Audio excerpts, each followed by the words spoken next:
Thanks for downloading another segment from the Best of the Classic Metal Show. The Classic Metal Show is heard live on Saturdays from 9 p.m. to 3 a.m. Eastern, exclusively at www.theclassicmetalshow.com. And now here's another piece of Classic Metal Show history on the Best of the Classic Metal Show. The Classic Metal Show. That, of course, Mr. Big with a tune called Take a Walk. And on the phone right now we have the one and only guitarist. Well, I guess not the one and only, but the one that everybody considers the only guitarist from Mr. Big. That, of course, being Paul Gilbert. Paul, how you doing, man? I'm doing very well, thank you. The first and original. That's right. No offense to Richie, but you're the guy, right? Richie's great. We've actually just did some shows together. But Paul, obviously for you, very busy time. You have a new solo record that's out called United States, as well as the big news, the Mr. Big reunion getting ready to take off here in a couple of weeks. Are you surprised at how busy you've gotten here all of a sudden? It's been a busy year. I mean, it kind of began with the NAMM show, which is this, the musical instrument fair that happens every year in L.A. And that actually had a Racer X reunion in it, so that was yet another project. And of course, I did the Guitar Generation with George Lynch and Richie Kotzen, and had some clinics in there, and on my own, and some other. Well, I did some solo gigs in Japan with Freddie. So I think I counted, and I realized I was in about 6 different projects. Wow. And but it's good. I always wanted to be a musician, so I got my wish. Right. Look, it could be worse. You could be digging ditches or something, right? I'm not good at digging ditches. I tried that when I was a kid, but I was no good with a shovel. If I was, I would have been a paleontologist. I would have dug up dinosaur bones. Very nice. Well, obviously you found your calling with the guitar, and let's start with the new record, the record with yourself and Freddie Nelson called United States. And I'm going to ask right off the bat, who is Freddie Nelson? Freddie is an amazing singer and guitar player and songwriter and producer, and he was significant to me because I grew up in Pennsylvania, and about an hour out of Pittsburgh, and was in a bunch of bands there when I was a teenager, and moved out to L.A. when I was 17. And when I moved out to L.A., I still kept in touch with all my friends back in Pennsylvania, and they were always telling me, "Oh, this guy Freddie, he's an amazing guitar player. He's as good as you." And so I always heard these rumors about Freddie as a guitar player, and but I never actually. It's funny. My memories is I couldn't remember whether I actually met him or not. It seemed like I did because my friends were talking about him so much, but I don't know if I actually did. And then recently, a friend of mine gave me his demo. One of my old Pennsylvania friends, and I listened to it. And I went, "Man, this is great!" And who's the singer? And he said, "Oh, it's Freddie." And I thought, "Well, I didn't know he sang. He's a guitar player, right?" He said, "No, he is, but he started singing recently." And so I guess, Freddie discovered this amazing talent he has as a singer, and I just thought it would be great to work with him because he's, not only is he a great singer, but he's also, from the same place I am, so we kind of come from the same block. Okay. We're 2 chips off the block, and he's similar age to me. We both grew up listening to the same stuff, knew the same people, so it was easy to connect. It wasn't just like I put an ad in the paper and 300 singers showed up. It was somebody who I had a connection with already.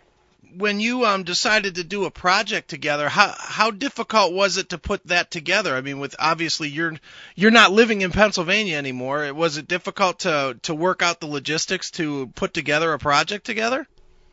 Well, Freddie was nice enough, but he was willing to come out to L.A. a bunch of times. And probably the trickiest thing was I already had a bunch of tours booked, and so we had to sort of do it in between things. But we did it. We actually, I think we did it just sort of in three sections. He came out for like 2 days, and we wrote 2 songs, and both of them ended up being on the record. And that sort of gave us, let us know that it would work well because things were going so fast and so easily.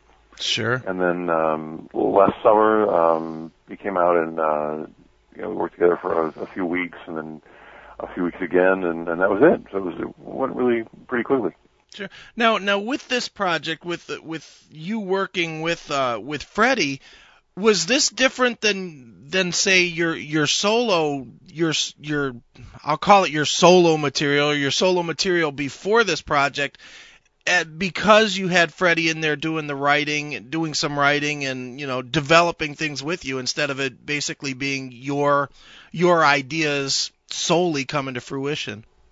Absolutely. I mean, it was really enjoyable, because I normally am the benevolent dictator, and I just sort of tell everybody what to do, and it was nice to have a vice president or somebody who really was an equal. I mean, it was nice to collaborate. I hadn't done that in a while, and it was nice to have somebody who I could easily trust, because that's really what it comes down to. And with songwriting, you start bearing your heart and soul and yourself as an artist, and your songs are your babies, and to share that responsibility and that art with somebody is you really have to trust them. Now, Paul, I got to ask you, Ben, and just from looking at the various solo tours that you've done, have you pretty much successfully mined all of the talent out of the Billy Morris Band at this point?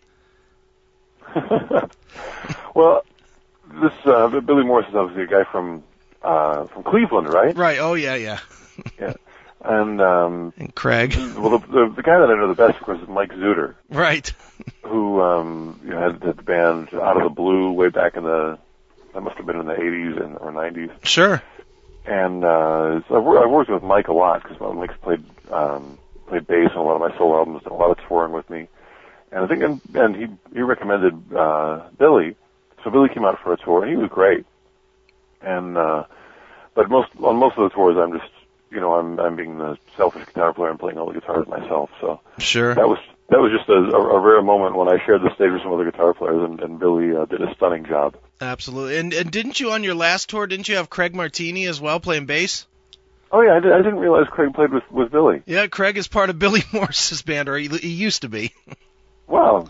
Well, Craig was fantastic. He because I knew Craig had played with Mike. Okay. So Mike is stealing Billy's Billy's credit. He told me he was his place for.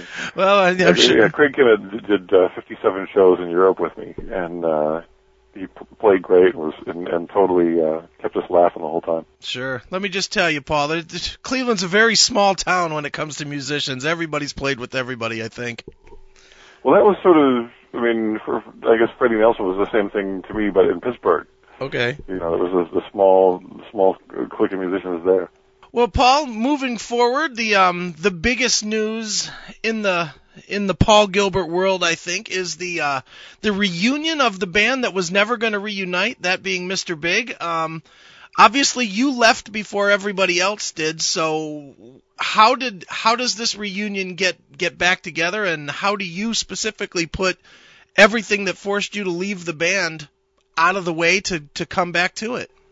No, it was small steps. I mean, I'd run into to Billy a couple times. We actually did a tribute to the Who together with I'd been doing these tribute shows with Mike Portnoy, the drummer from Dream Theater. Okay. And we did a Beatles tribute and a Led Zeppelin tribute and a Rush tribute. And when we did the tribute to the Who, it was 3 shows, and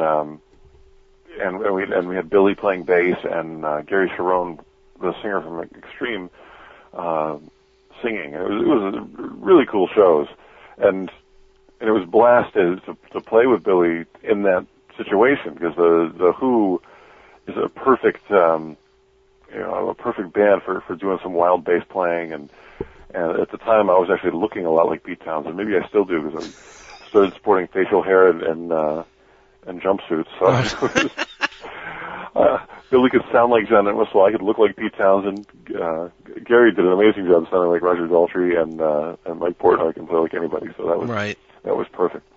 And we just had a really good time. So that was a nice, musical and personal connection there. Then after that, Billy actually asked me to play on his most recent solo album, which is called Holy Cow. And I just did one solo, but I asked Billy to come over and produce me. So he came over to my home studio, and we spent a few hours just hanging out and recording that solo and working together. And that went really well too. So that got things flowing in a positive way. And I guess the next step was I did a show at the House of Blues, my own show. Okay. And Richie Kotzen was the support band. And Richie did great, and I didn't realize, but I found out that Pat Thorpe was playing drums for him. Pat Thorpe, of course, the original Mr. Big drummer. Sure. And I thought, man, with those two guys, I should invite him up for the encore. So, and then I found out that Billy was there too. So we actually, I found this out a couple of days before. So I called everybody up and said, if you guys want to, why don't you come down to rehearsal? And we'll work out a couple of Mr. Big songs and, make sure we remember the chords and the harmonies and, try to do it really good. So they came down and it was kind of emotional for me and I think everybody else, because we hadn't really been in the same room or played together in a long time. And it was great. It sounded great. We were laughing and, telling stories about the old days. And the show the next day was amazing. The people were freaking out and it sounded great. And at the same time, everywhere that I was going, I was doing a lot of traveling, going to Australia and Canada and Europe. People were always saying, "Well, what about Mr. Big reunion? The 20th anniversary now." And when people, of course, have been asking us over the years, but I always had an answer. I don't remember what they were, but I can't do it because of this, and when it was happening this time, I couldn't think of an answer. Like, I don't know, why not? Yeah. And I just started getting, really warming up to the idea. And finally I thought, what, whatever the reasons were, I can't remember them anymore. To me, it sounds like it would be great, So, I got in touch with everybody. We had, I made a big dinner at my house. Everybody came over and, we talked about it. And it's been, we've had to do a lot of stuff together in order to put it together. We've had to do promotional tours and interviews and photo sessions and a video and rehearsing and it's not just getting thrown on stage for a few shows and that's it. We're definitely working together full force again. It's been great. It's really I thought it would be I thought it would be good, but it's really been fantastic. Sure. Now, when you got back into a room together, to actually play together, whether rehearsal and whatnot, what was it just like, stepping right back into it, or is it different now that you guys are older? And the main reason I ask is because the one big change from before is that, three of you anyway have had, significant success leading your own projects, yourself, Billy, and Eric, post Mr. Big. Was it a different kind of a vibe getting back together, or was it very much just stepping right back into, the good days, so to speak? Well, I think if anything was different, it was just really fresh and positive. Any old baggage we had been lost. That luggage was gone, and so we could just really enjoy the music, and the music came right back. I mean, most of our rehearsing is just fun, and I couldn't believe how much stuff did come back to us because we did this promotional tour in Japan for about a week, and we didn't rehearse. I mean, I didn't actually we didn't really plan on doing any playing. We just thought we'd just do interviews and photos and stuff, and but I had a guitar around because I'd just done a tour with Freddie there, and Billy brought a bass, and before we knew it, we were playing one of our songs on TV with drills, and and again, no rehearsal, but everything came together and it sounded great, and kind of blew our minds. Now we had Eric on the show a couple of weeks ago, and what Eric was telling us was that for him anyway, he's not looking at this as just, doing a tour and whatnot. His end goal is that, get back together, do a record, and, truly reactivate Mr. Big. Is that the way you see it as well, or not? Well, I think initially I thought I just want to do the tour and see how it goes. But everything's gone so well that I'm really positive about it. You know, to me, the important thing is that we're all enjoying what we're doing. I think that's going to keep the music good and keep the band healthy. And you know, in the old days, we were successful and we were busy and we gave ourselves no time off, and we sort of drove ourselves into the ground. And I think the difference now is we you know, looking back on that, we saw that we did that to ourselves, or the management at the time encouraged us to do that. And I think now, you know, being friends and enjoying the work is the new priority, you know, as opposed to, you know, having 7 gigs a week and recording an album in 2 seconds and driving ourselves like that. So, you know, we're going to do the tour. I think we've got some other stuff, you know, other live stuff that more than likely will happen. And, you know, to me, the way it's going, it looks like that other stuff would be great. But, you know, if we need a rest in between, you know, in order to you know, refresh, that's fine too. So you, as the guy that says he's in 6 projects right now, says that you're not gonna work yourself into the ground. Well, actually, I had a European tour that I had scheduled that started like 2 days after the Mr. Big tour, and I took a look at it. It was the first time I've actually canceled some gigs because it was just so much changing gears. You know, if it had been more Mr. Big shows and I could just play the same stuff that I had done, you know, that I was fresh with, sure, would have been fine. But I was looking at it going, man, I gotta, you know, go out with a totally different band, different material, no time for rehearsal, you know, switch all the, you know, you take out different gear and it just, you know, it looked physically impossible. It would have, you know, I would have been up there really been a zombie and unprepared. So I actually, for the first time, gave myself a small vacation. So I have to apologize to the European fans that thought I was going to play. You know, I'll be back, but I need to be a human being this time. Now, one more. Since you have multiple bands that you can reunite with, you obviously reunited with Racer X earlier in the year, and you know, there's a lot of interest in a Racer X reunion and tour as well. Is that something that's even on the table, or was that just something you did for fun at NAMM, or where does that stand? Well, I guess the key word there is on the table, because I've got a habit of looking about 3 months into the future, and after that, who knows? To me, in 3 months, I can plan a record, I can plan a tour, and any more than that, and my brain starts to explode from having too much stuff to deal with. So, you know, my next 3 months is definitely taken up by Mr. Big, and I'm just starting to look into stuff after that. But I think what's happened with the music industry, with the digital revolution, let's call it, okay, is because there's so much chaos in the world of recording. I've really been excited about getting back into touring. Okay. For a long time, I didn't tour much. I was mostly doing records and just going to Japan and doing a week of touring and then coming back and doing more records. And now I really like going out there and playing live, and that's worked great for me. I did G3 in America a year and a half ago. I've done about 100 shows in Europe over the last 2 years. Done more shows in South America and Southeast Asia. It's really, really been cool doing that. So, in whatever form, you know, hopefully I can play live more.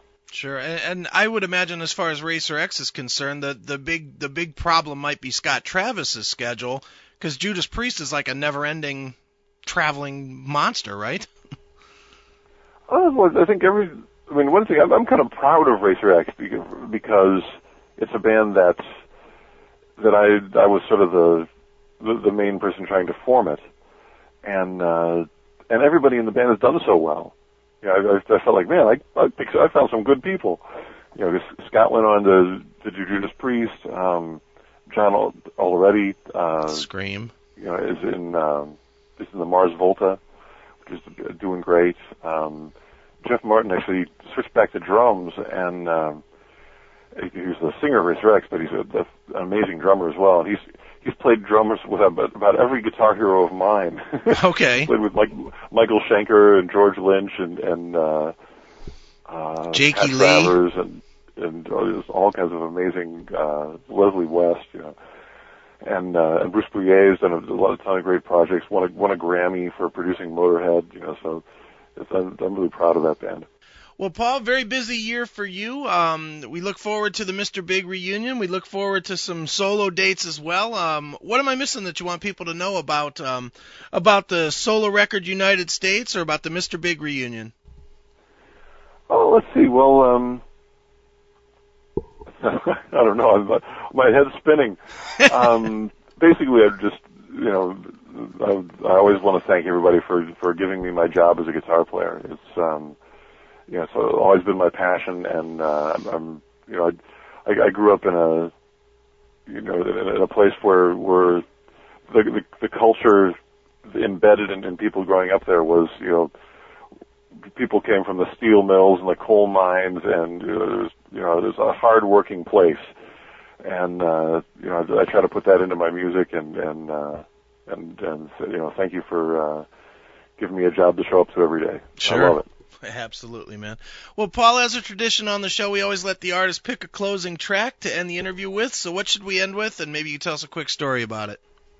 Well, this is appropriate. Let's do the song from the United States record. This is called The Last Rock and Roll Star. Very autobiographical about, the first line of the song is, "Put me in a road case." It's actually inspired by Billy Sheehan. He used to tell our road manager, he said, "I'm like a piece of equipment. Just put me in a road case. Take me out before the show. I'll get on stage. I'll do what I'm supposed to do, and that's it.